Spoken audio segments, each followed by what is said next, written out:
Let's be honest, the word economics can sound a little intimidating. But what if I told you it's actually the instruction manual for the world? It's not about dusty textbooks. It's about the hidden forces that shape pretty much everything you do. I mean, just think about your morning. Did you brew coffee at home to save a few bucks? Or did you grab that expensive latte on the go because, convenience? Did you hop on the subway or did you call a rideshare because you were running late? Every single one of those isn't just a choice, it's an economic decision. And that's all before you've even really started your day. And get this, by the time you go to bed tonight, you'll have probably made over 100 of these kinds of decisions. See? Economics isn't some far-off subject. It's the invisible script that we're all following every single day. What we usually see is just the tip of the iceberg, right? We see the price of gas, the number on our paycheck, but underneath the water, there's this massive hidden world of supply chains, global markets, and big policy decisions. So today, we're going to put on our scuba gear and dive below the surface to see how it all really works. All right, here's our roadmap. We're going to start with the most basic problem there is, and then we'll build our way up piece by piece from your choices to the entire global system. Let's do it. So, at the very heart of all economics, you find this one simple conflict. We all want an infinite amount of stuff, right? But our resources, our time, our money, the planet itself, they're all limited. And that basic tension, that's what forces us and societies to make choices. And here's the thing about every single choice we make. It comes with a hidden price tag. Economists have a name for this, and it's a big one: opportunity cost. It's not about the money you spent. It's about the value of the thing you didn't do, the road not taken. It's so easy to forget this hidden cost. For example, if you decide to go see a movie, the cost isn't just the price of the ticket. The real cost might be the delicious dinner you could have cooked at home. Or if you work overtime for extra cash, the opportunity cost is that time you could have spent with your friends. Every time you say yes to something, you're automatically saying no to something else. Now this concept scales up in a massive way. Think back to the 2020 lockdowns.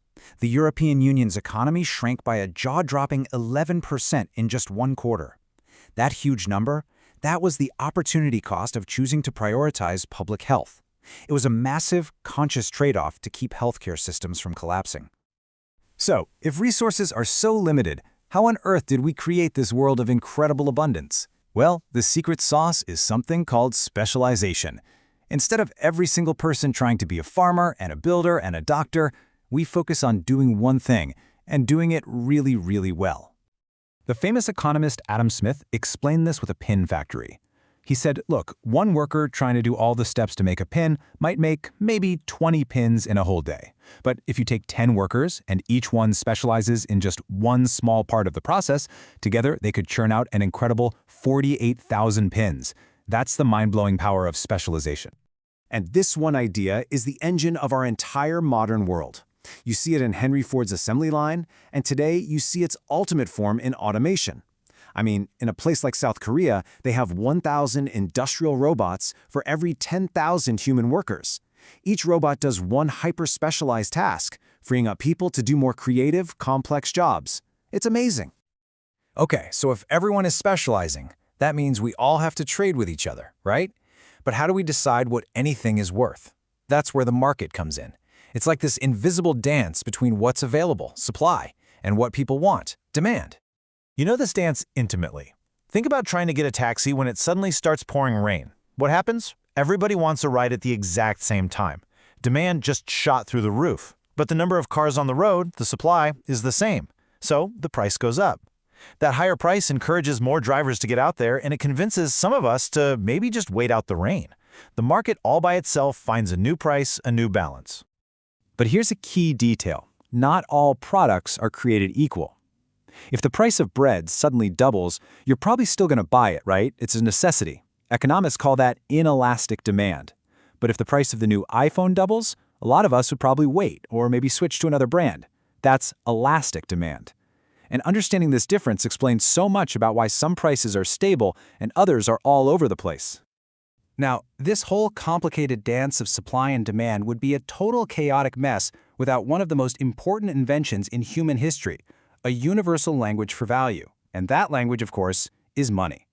Seriously, just imagine a world without it. If you were a web designer and you wanted bread, You'd have to wander around until you found a baker who just so happened to need a new website. It would be impossible. Money solves this by doing 3 critical jobs. 1, it's a medium of exchange, so no more bartering. 2, it's a measure of value, so we can compare apples and oranges. And 3, it's a store of value, so we can save our work for later.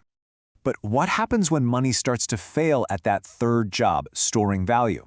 Well, that's inflation. Your money just doesn't buy as much as it used to. To measure this, economists create a standard basket of things people buy. In the US, for instance, you can see that housing makes up a huge chunk of that basket. That's why when rent goes up, it can have such a massive impact on the overall inflation rate we all feel. So who's actually managing this whole system? Who sets the rules of the game? Well, that brings us to 2 incredibly powerful players, banks and governments. Okay, prepare to have your mind bent a little. Banks don't just store money, they actually create it. Here's how it works. You deposit $1,000.